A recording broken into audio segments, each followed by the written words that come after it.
So what do you remember about 48? What was it like to be there? Well, I have a collection of letters that I sent home in those years, and I translated them into English. They got published in a book, and I was just rereading them the other day. And of course, I stress the fact that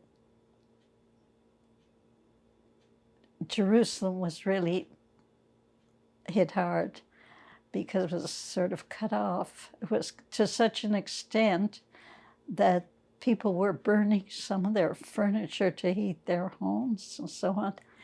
And in Tel Aviv, everything was rationed, strictly rationed. And of course, the war was practically at your doorstep because from Tel Aviv to Jaffa was so close and so on. So, there were young men who immediately got involved in the war.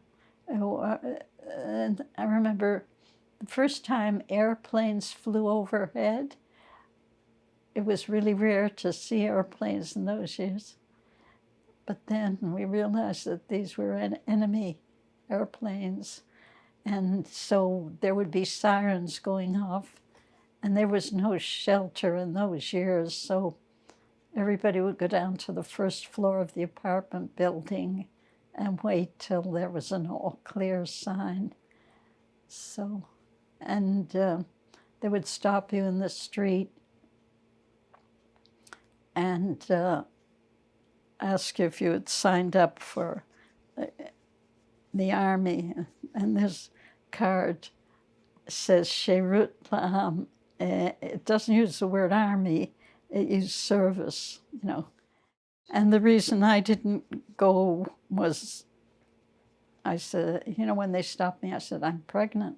So they said, well, you have to bring proof. So I brought proof that I was pregnant, and my oldest son was born in year 1 of the State of Israel, according to the Hebrew calendar.